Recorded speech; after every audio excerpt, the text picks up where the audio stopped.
Welcome to the European Parliamentary Research Service podcasts. Today in the spotlight, the EU-US Trade and Technology Council.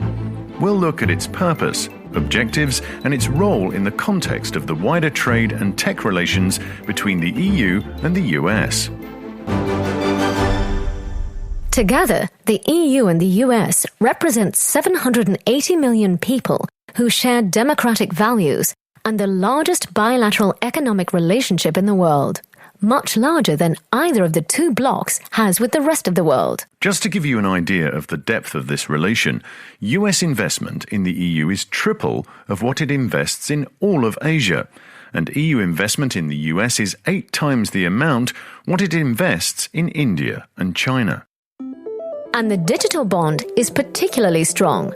The largest supplier of digitally enabled services to the EU in 2019 was the US, 167 billion euros worth, and the EU exported 130 billion euros in return. But this usually close relation came under substantial strain during President Trump's administration. The imposition of tariffs on imports of European steel and aluminium by the US, the long-running Airbus-Boeing dispute and the disagreements over digital taxation, and the mechanism to transfer personal data from the EU to the US caused heavy friction between the two blocs. But with the election of President Biden, a new, more collaborative chapter in the EU-US relations opened up. Old disputes are being settled, and a truce found in the digital tax area. Both sides are also working on a solution to the Privacy Shield issue, and Biden's administration is taking a much more proactive stance towards regulating big tech and setting, together with the EU, global digital standards. So, it's in this context that the Trade and Technology Council was formally launched in June this year. But what will the Council do? Well, essentially, the Trade and Technology Council will serve as a forum for the United States and the European Union to coordinate approaches to key global trade, economic, and technology issues, and to deepen transatlantic trade and economic relations based on shared democratic values. Its main goals are to expand and deepen bilateral trade and investment, avoid new technical barriers to trade, cooperate on key policies on technology, digital issues and supply chains, develop compatible international standards, boost innovation, and strengthen the technological and industrial leadership of the partners. But how will it work in practice?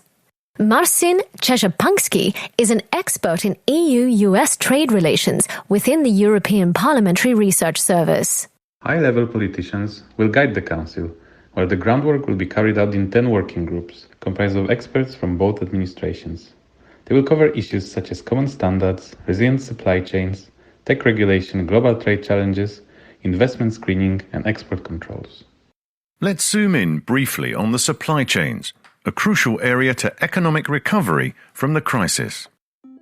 Indeed, the COVID-19 crisis has exposed Europe's vulnerabilities and dependency on strategic resources from third countries, especially China, in areas that affect security and safety, the health of Europeans, as well as the ability to access goods, services, and technologies that are key for the EU's twin green and digital transitions.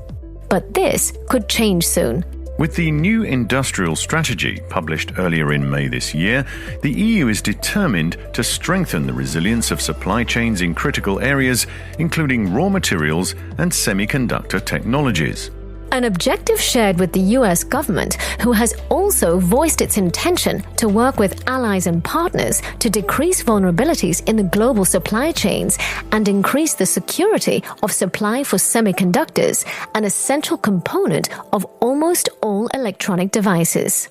So, what are the views of stakeholders on the new EU-US Trade and Technology Council?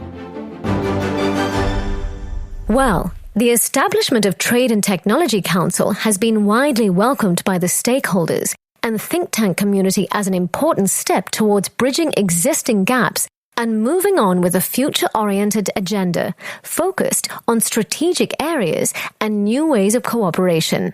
Susan Danger is CEO of AmCham, the American Chamber of Commerce to the EU.